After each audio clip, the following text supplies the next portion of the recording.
Quiero invitarlos a que desde sus casas y aquí presentes hagamos la pregunta de ¿qué estoy haciendo yo para construir una mejor ciudad? Bogotá no se construye solamente con el presupuesto público que maneja la administración. Bogotá se construye con las decisiones que tomamos cada uno de los ciudadanos cuando nos levantamos y cuando llegamos durante todo un día de trabajo a la casa nuevamente. Se construye en lo cotidiano, en lo pequeño, en las decisiones grandes y chiquitas. Se construye en la decisión que toman los gremios, en la decisión que toman los medios de comunicación, en las decisiones y en las acciones de las organizaciones sociales, de las universidades. ¿Qué es la veeduría? La veeduría es ese ente de control preventivo que está adentro, que tiene la independencia y que quiere ver antes de que se produzca el daño, antes de que se cometa un delito, donde hay riesgos. ¿Qué tipo de riesgos queremos ver? Riesgos de dos tipos, riesgos de mala administración y riesgos de corrupción. Es muy difícil encontrar la corrupción porque las mafias se organizan muy bien y tienen un muy buen trabajo para poder ocultar, digamos, su labor, son los más profesionales. Entonces, ¿qué necesitamos? Trabajar sobre los escenarios que alimentan esa corrupción. Y los escenarios que alimentan esa corrupción podríamos simplificarlos en tres grandes. Cuando una ciudadanía es descreída de lo público, cuando cree que lo público es de nadie, cuando cree que el tema de la corrupción es algo entre unos avispados que fueron tan inteligentes que le quitaron la plata a unos ricos, que es el gobierno, eso es un caldo de cultivo para la corrupción. ¿Qué pasó en los últimos años en Bogotá? Es una pregunta que me hago y que también se las quiero compartir. ¿Dónde estaban los gremios? ¿Dónde estaban las universidades? ¿Dónde estaban las organizaciones sociales? ¿Dónde estábamos los ciudadanos? Un día fuimos sorprendidos con una noticia sobre el carrusel de la contratación. Pero ese detalle, esa noticia, si la miramos en las implicaciones que significó en la caída de confianza institucional de la ciudadanía a sus entidades públicas, es muy grande. Bogotá venía en un crecimiento de confianza en las instituciones, de confianza interpersonal, de solidaridad. ¿Y eso por qué es importante? Las ciudades ricas, las ciudades que tienen menores niveles de pobreza, mayores niveles de convivencia, son ciudades que confían y creen en sus instituciones. Y esa confianza, ¿por qué es? No se decreta, no se impone, se gana, como con las personas, y se gana porque uno se la hace merecedora. ¿Qué significa ganarse la confianza de la ciudadanía desde una institución? Que uno se merece esa confianza porque si yo ofrezco salud, la ofrezco como digo que la voy a ofrecer y como la Constitución me obliga, de calidad, con universalidad y con la permanencia y la persistencia que se requiere. Si yo digo que atiendo al ciudadano para servicios de aseo o si lo digo para garantizar el derecho a la educación, lo hago en los tiempos y con la universalidad que se requiere. Entonces, nosotros caímos en la última encuesta del 2011, tanto la de Capital Social como la de Cultura Ciudadana, en 15 puntos la confianza institucional. Eso afecta el crecimiento económico de una sociedad, eso afecta las oportunidades de construir igualdad, de superar la segregación. Entonces, el reto que tiene esta administración y que tenemos todos como sociedad es no solamente mejorar la confianza institucional, sino ver cómo adelantamos esos 15 puntos que significan mucho en materia de pérdida de confianza. Entonces, quiero invitarlos en el sentido de construir un ejercicio de rendición permanente y sistemático de cuentas, y donde no solamente la administración, sino también cada uno de nosotros nos preguntemos cuál es nuestra contribución. Un ejercicio de rendición de cuentas tiene sentido en la medida en que pase el umbral del rito y le encontremos sentido. Que lo que hoy sucede aquí, que lo que ustedes en sus casas, los que están aquí sentados o los que están por Twitter, cuando terminen el ejercicio se sienten y digan, bueno, ¿a mí esto de qué me sirvió? ¿Con qué me voy para mi casa? ¿Con qué me voy a acostar? Ojalá sea la pregunta de cómo yo voy a contribuir a construir una mejor ciudad. Acá el tema no es cómo le contestamos al consejo o cómo le contestamos a los entes de control o cómo le contestamos a un actor en particular. Es cómo entre todos nos contestamos esas preguntas que los niños estaban diciendo. ¿Quieren un colegio que tenga menos matoneo o quieren un colegio en donde lo que aprendan les sirva para la vida? ¿Qué sucede cuando después de 11 años, o ustedes cómo lo llamarían, cuando después de 11 años que a uno le han prometido que le dan una educación y que esa educación le va a dar oportunidades, sale con unos niveles de calidad en donde no es competitivo con el grueso de los otros niños en Bogotá o con el grueso de otros niños en la sociedad. Cuando sale como un analfabeta funcional, digamos, porque sabe las cosas básicas, pero cuando hay problemas en ciencias, en capacidades emocionales, en capacidades comunicativas, en capacidades ciudadanas, en bilingüismo. Entonces, cuando abordamos los temas y decimos un número, ese número hay que traducirlo en sentidos, en personas, en gentes que realmente se le cambian la vida. Entonces, hacer un ejercicio de control preventivo significa poder identificar dónde hay riesgos de que esas decisiones públicas que podemos tomar o esa forma como las estamos gestionando tengan inconvenientes que hagan que no llegue ese bien que le hemos prometido a la sociedad. Entonces, veníamos hablando de esos escenarios en donde el control preventivo tiene que estar, la ciudadanía. ¿Cómo hacemos para que la ciudadanía eleve ese nivel de confianza en lo público, reconozca y valore más que ese patrimonio colectivo es mucho más importante que el recurso personal? Pero hay otro escenario que alimenta la corrupción y es el escenario en donde se toman las decisiones. Si las decisiones públicas, esta administración, cada uno de ustedes como servidor público, como gerente, como secretario o como gremio, las están tomando desde la emoción, desde la ideología, con falta de rigurosidad técnica, sin mirar las consecuencias en el mediano y largo plazo de las decisiones, eso es un escenario que alimenta la corrupción. Y si esas decisiones se toman y luego se gestionan en escenarios de desgreño administrativo, de desprecio por el ciudadano, de tramitología, pues ese es otro escenario que alimenta la corrupción.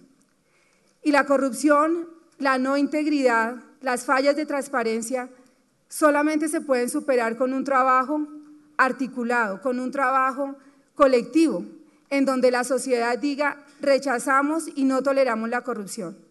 Y no la toleramos si la tolerancia tan bajita a ese fenómeno nos genera el nivel de indignación que nos lleve a decir hay que hacer algo, que me movilice a la acción, que me genere corresponsabilidad.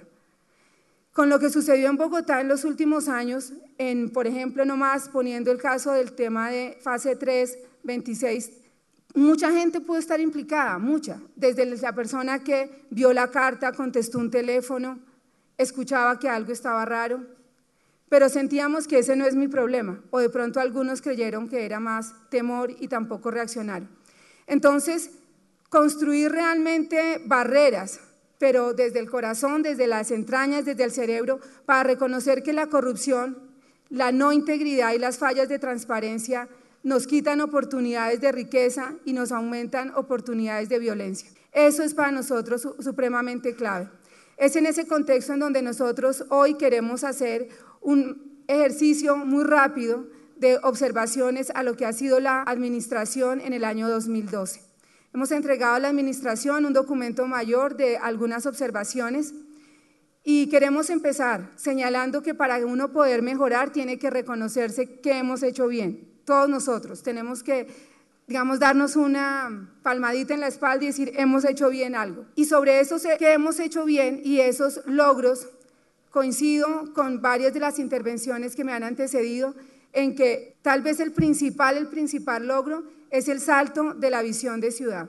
Todas las sociedades, casi que sin lugar a dudas, podrían desear una visión como la que se impuso el programa inicial del alcalde y lo que luego es el plan de desarrollo, de una ciudad que supere tres grandes cosas: la segregación socioespacial. Ya hemos visto con muchos detalles cómo la falta de nutrición adecuada afecta el desarrollo posterior, cómo las faltas educativas afectan el desarrollo posterior. Es casi que condenar a alguien desde que nace o mucho antes desde que nace a tener una desigualdad permanente, a reproducir pobreza. Entonces, valoramos y reconocemos que en este plan de desarrollo la sociedad haya compartido la euforia y en el Consejo de Bogotá se haya aprobado un plan con una visión de superar la segregación socioespacial. El segundo eje del plan de desarrollo, una ciudad que se organiza alrededor del agua y que se adapta al cambio climático, como también lo han dicho esta mañana, no es solo retórica, tampoco es ciencia ficción, nos alcanza y nos llega cada día. Tener eso como propósito es absolutamente clave. Y el tercer eje, cuando se subraya el valor de la participación y el valor del control social, el valor de lo público como eso construido por todos que tiene que ser rescatado, digamos que sella un trípode absolutamente fundamental para hacer una sociedad del siglo XXI con capacidades y oportunidades para todos. Entonces, reconocer a la administración, a la ciudad, es un logro de todos que hayamos construido un plan de desarrollo, que en este año son 18 billones de pesos de presupuesto, que el año pasado fueron 13 billones y que tenemos el gran reto de que eso, que es un número raro, se traduzca en bienes y servicios y garantía de derechos en las personas. Pero la pregunta es, ¿nos quedamos con la alegría y la euforia de una visión o nos hacemos la pregunta de ¿dónde están los vacíos? ¿Dónde tenemos desafíos? Estos tres frentes en los que se quiere construir la ciudad no se construyen tampoco porque se decretan. Se construyen con gran esfuerzo y principalmente con tres acciones que son muy difíciles de conseguir. Primero, construcción de consensos. Yo que he estado ubicada en un lugar de la sociedad y en un lugar de la ciudad espacialmente, tener que correrme a otro lugar o tener que adaptarme a estar cerca de otra población o a entender que los derechos de los otros son iguales a los míos y que además debo ayudar a construirlos, eso no se hace a la fuerza, eso requiere que la gente comprenda de lo que se está haciendo y que constructivamente y con consenso logre moverse, logre ceder. Entonces, digamos, la gran recomendación a la administración en ese punto es fortalecer la discusión, fortalecer la construcción de acuerdos y de consensos. Una visión de ciudad de esa característica y de ese desafío significa también mayor coordinación interinstitucional, intersectorial. La reforma de hace unos años que se aprobó en la administración del alcalde Garzón, construyó unos diferentes escenarios de articulación intersectorial e interinstitucional. Ahora sí que es clave que esos objetivos de coordinación se puedan materializar. Los tres ejes tienen metas que incluyen acciones desde diferentes instituciones y esa construcción de coordinación y de acuerdos es fundamental para este objetivo. Y el tercero es poder construir alrededor de que son varios actores, no es solamente el actor institucional, el actor social, el actor empresarial, el actor de medio de comunicación. Entonces, esa visión requiere coordinación, requiere construcción de acuerdos y requiere articulación de diferentes actores. Ahí sería donde queremos subrayar a la administración los énfasis y los esfuerzos en los que se debería poder concentrar en este año y en los venideros. Un segundo logro, el haber introducido como preocupación que hay que mejorar el ingreso disponible de las familias. Ponerse eso como una preocupación es una cosa muy importante.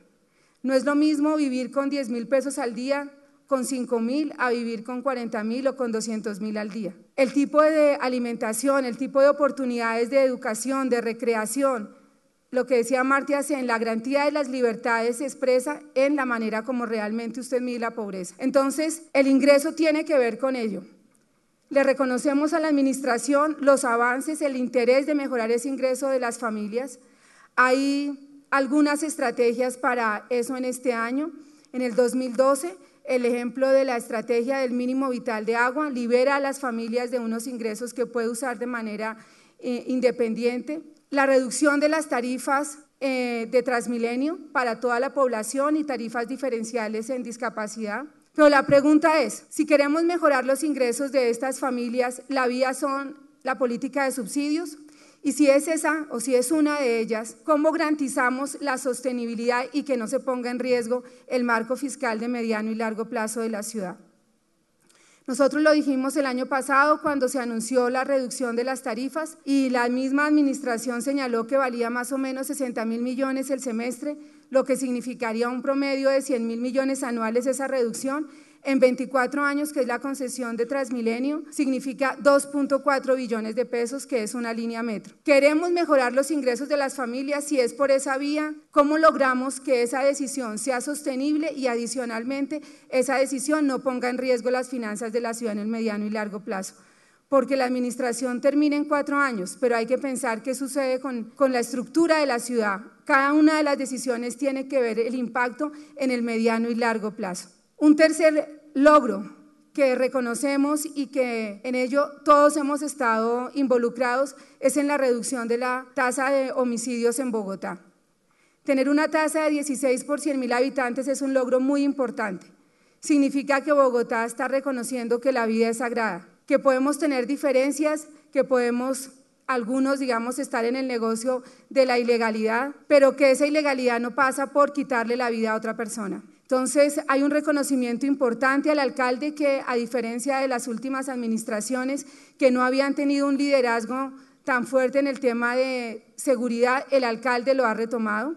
Al comandante de la Policía Metropolitana y a su equipo, que ha trabajado y ha hecho suyos en la metodología de cuadrantes, un ejercicio sistemático y seguimiento de día a día para poder mostrar resultados por localidad y por espacio en esa reducción de la violencia y de los homicidios. A la ciudadanía que ha decidido de repente no matar, o al señor que es ladrón y que dice por robarle el celular no le voy a quitar la vida. Eso es importante y hay que darnos una palmadita en la espalda por ese tema. Pero la pregunta es, ¿cómo lo hacemos sostenible? ¿Cómo lo hacemos que en el largo plazo pueda ser? Y que también bajemos en otros aspectos. Si bien nosotros como ciudad logramos una reducción en la tasa de homicidios, en términos de victimización pasamos de 20% en el 2011 a 30% en el 2012. ¿Qué quiere decir eso? Que más gente fue víctima de algún tipo de delito. No podemos quedarnos simplemente con la euforia de que bajamos una tasa de homicidios, sino tenemos que trabajar sobre eso en donde crecimos.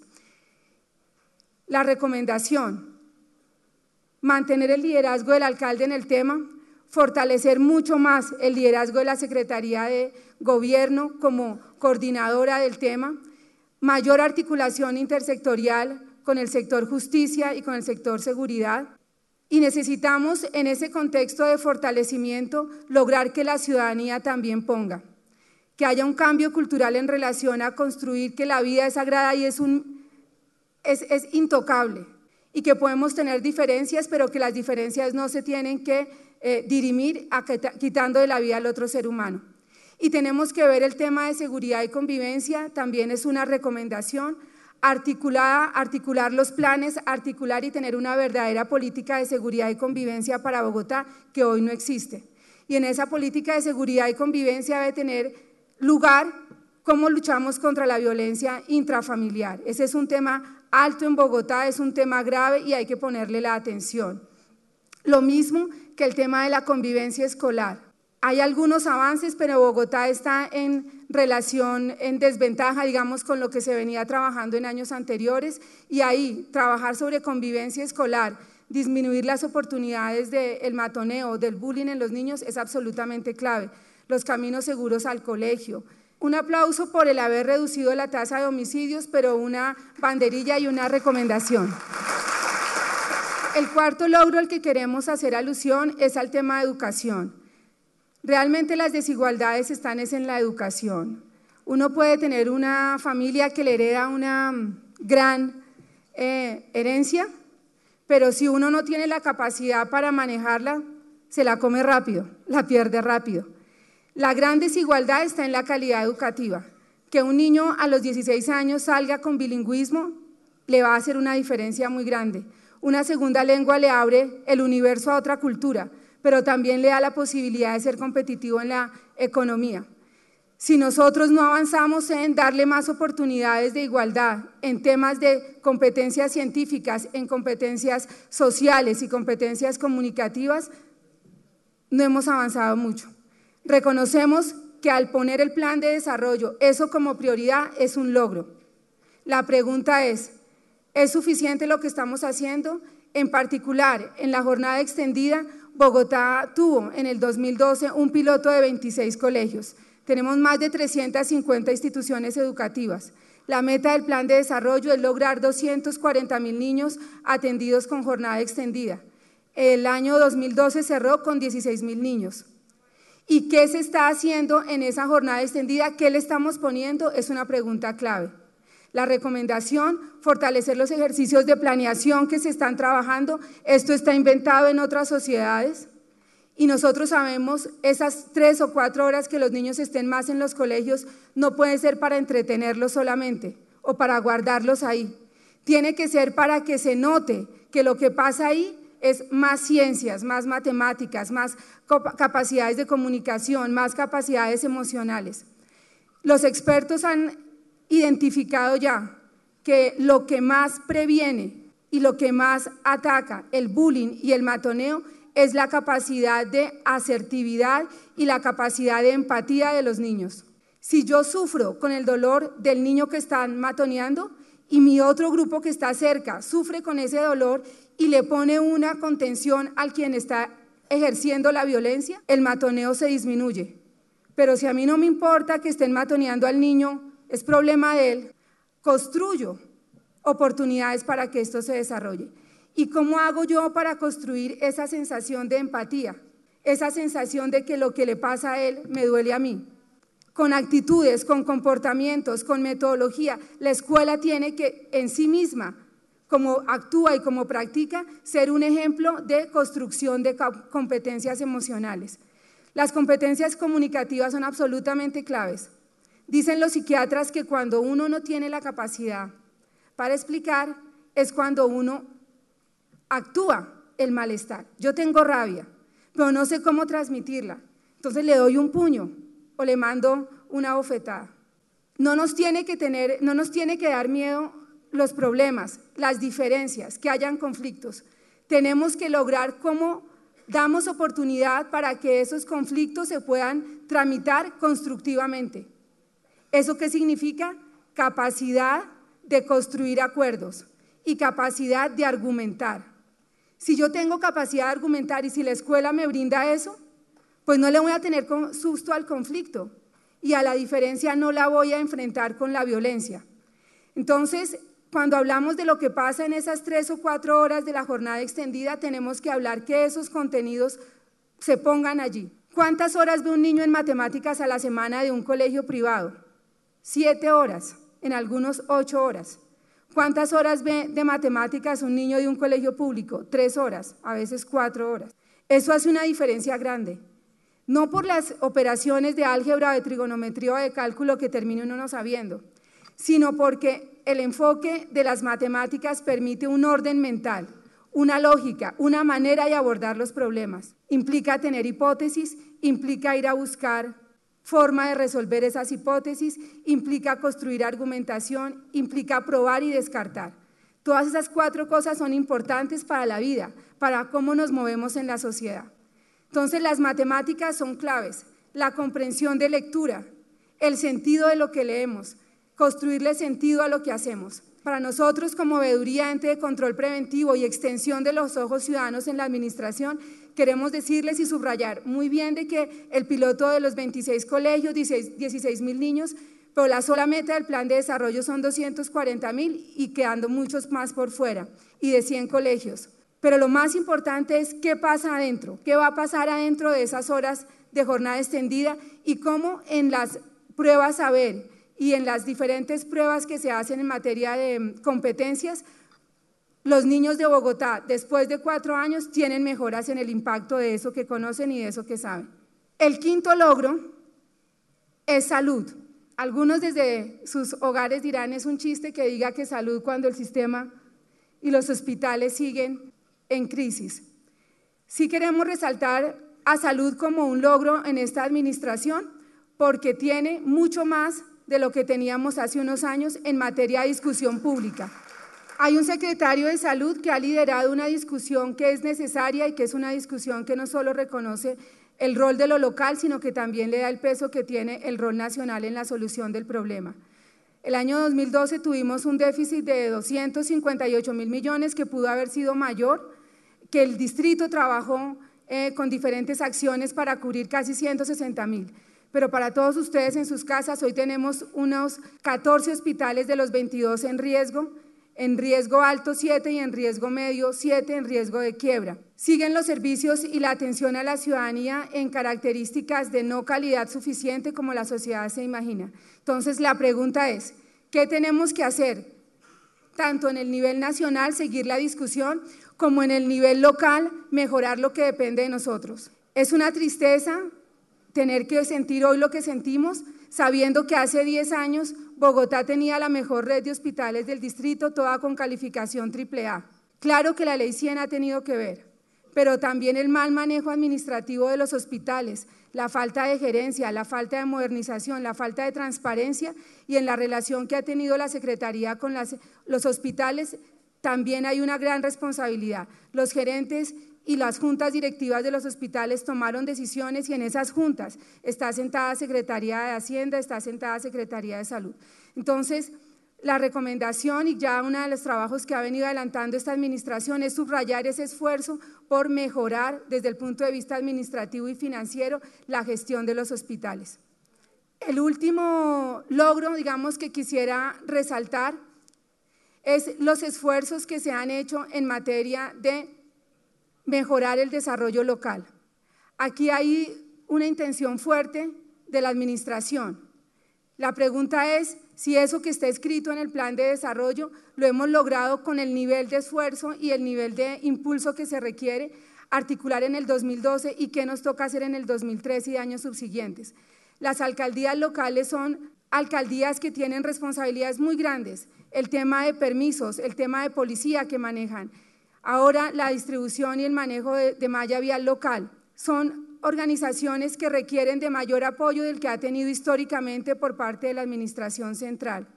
Ahí la recomendación es que estos esfuerzos que se iniciaron en el 2012 de acompañar a las alcaldías locales desde las secretarías de planeación, de gobierno, se fortalezcan. Tenemos 160.000 millones que se mantienen para cabildo, que se salieron de los cabildos de malla vial y que están para el mantenimiento de esa malla. Pero nos toca decir con dolor que de eso no se ha ejecutado nada. Entraron a un convenio a finales del año 2012, pero esos recursos y esas prioridades tenemos que hacerlas en el 2013. Bien que se ponga en el centro de la discusión el tema de participación ciudadana y el tema de desarrollo local, pero eso tiene que venir acompañado de mayor esfuerzo, de fortalecimiento de la capacidad institucional y mayor esfuerzo de gestión y de apoyo desde el nivel central a las localidades. Finalmente, quisiera cerrar con 3 mensajes. 1, construyamos sobre lo construido. Bogotá tiene muchos logros. Entiendo que en los últimos años hayamos tenido un ambiente emocional bajo, algo de depresión, pero recordemos lo que hemos hecho bien y de dónde viene la ciudad y qué ha construido y sobre eso que ha construido continuemos. Quiero poner solo 3 ejemplos muy rápidos. Cultura ciudadana. Cultura ciudadana le dio y le permitió a Bogotá ser un eje transversal que permitió reducir tasa de homicidios, lo que señalaba el señor alcalde en su intervención. Pasamos de 86 muertos por 100.000 habitantes a casi 40 por 100.000 y no había desarme y no se aumentó el pie de fuerza. Había un ejercicio de coordinación y de responsabilidad de cada uno de los ciudadanos. En el tema de construir sobre lo construido, Bogotá ha avanzado también en muchos otros y quisiera solo señalar 2 más. La relación Bogotá-región, venimos trabajando en ese esfuerzo desde hace muchos años. El impulso de la zona metropolitana con Soacha es una cosa importante y valiosa que reconocemos, pero hemos venido trabajando en la mesa de planificación Bogotá-Cundinamarca desde hace más de 10 años. Bogotá tiene una agenda de competitividad Bogotá-región, el TLC ya está. Tenemos que saber sobre qué vamos a hacer nuestro desarrollo económico, construcción de qué, conocimiento, ciencia y tecnología, y eso requiere el esfuerzo de muchos.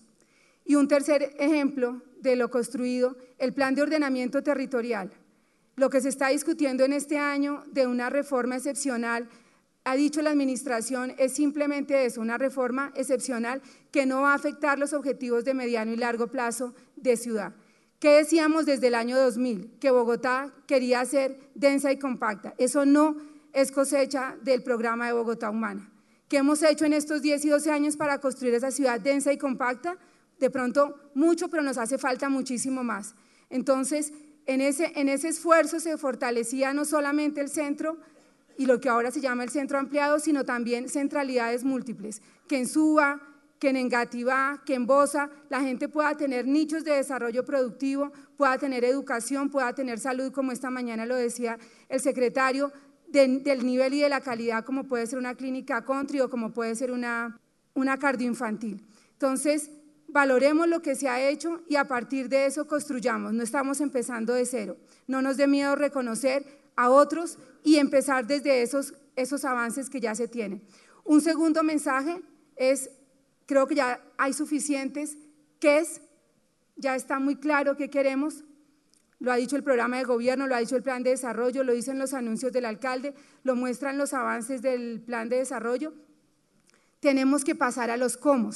¿Cómo vamos a hacer para lograr los 240.000 niños o los 100 colegios y cómo vamos a lograr que lo que pase adentro sea efectivo? Aquí me voy a detener un segundo en el tema de movilidad, porque en movilidad de parte nuestra, como veeduría y de acuerdo a los análisis, no podemos dar un parte de felicitación. Podemos decir, hemos avanzado en algunas cosas como el pico y placa o como la peatonalización de la séptima, pero ahí tenemos un debe muy grande en relación con las metas tan grandes que se impuso el plan de desarrollo. Más de 7 megaproyectos, implementar el sistema integrado de transporte y le digo al alcalde y al gerente de Transmilenio que lo tengo aquí al frente y a la secretaria de movilidad, ustedes tienen un momento histórico en este 2013 porque hay dos cosas claves que pasan. La fase 1 y fase 2 de Transmilenio se termina y viene la siguiente. El tipo de licitación, lo que pase ahí tiene que ser absolutamente clave, va a definir los próximos 10 o 20 años de la ciudad. Entonces, ahí sí que hay que hacer fortalecimiento del ente gestor, fortalecimiento de todo el sector de movilidad desde el punto de vista administrativo y desde el punto de vista operativo para que pueda hacer esa fase 1 y fase 2, la nueva licitación de una manera excelente, que sea coherente. Se nos ha anunciado a la ciudadanía que va a haber una prórroga de los contratos de esa fase por 3 años y que se van a ampliar los kilómetros de vida útil de los buses a 240.000. Aquí es un llamado a la coherencia en términos también de la política de medio ambiente que promueve el distrito. Era 1 millón de kilómetros que tenían que tener los buses de Transmilenio y ahora les vamos a dar 240.000 más. Teniendo en cuenta eso, hay que ser responsables, que eso no ponga en riesgo la vida de los usuarios y que también pueda responder a las metas de medio ambiente que nos hemos impuesto. El otro punto en movilidad que es absolutamente clave es el del sistema integrado de transporte. Ustedes se les presenta probablemente lo más importante que va a suceder en los próximos 30 años en materia de movilidad y es poner a implementar ese sistema. Han habido logros, el alcalde lo señaló, pero frente al reto de tener en 18 meses la implementación de un sistema tenemos muchos debes. Está el tema de infraestructura, con patios, con paraderos, está el tema de la integración tecnológica de las tarjetas, está también la falta de pedagogía que permita que la gente use mucho más el sistema, la chatarrización, tienen que salir más de 12.000 buses, las mismas rutas no pueden estar conviviendo con una ruta vieja más una ruta del SITP porque al poner a competirlas, pues la ciudadanía va a preferir lo conocido que lo que no conoce y también hay muy poca claridad, digamos, frente a la manera como se usa. Fase 1 y fase 2 de Transmilenio, a implementación del SITP, dos cosas absolutamente claves para no intervenir, lo de los megaproyectos. Y el tercer y último mensaje, oigámonos. Quiero reconocer que esta administración en el discurso tiene mucho esfuerzo por subrayar el tema del consenso y de la participación, pero a veces en la práctica las voces externas se pueden ver como amenazas. Entonces es una invitación a la administración, a los gremios, a las universidades, a los medios de comunicación y a la ciudadanía para que nos oigamos. La ciudadanía no viene solo en forma de cabildo comunitario, viene también en forma de gremio, viene en forma de medio, viene en forma de organización social y hay que oírnos. Esta ciudad no la construimos solamente el alcalde y los jefes de despacho, la construimos entre todos. Entonces, los invito a actuar y ver por Bogotá. Muchas gracias. ¿Qué estamos haciendo para construir una mejor ciudad? Rendición y petición permanente de cuentas distritales. Actúe. Vea por Bogotá.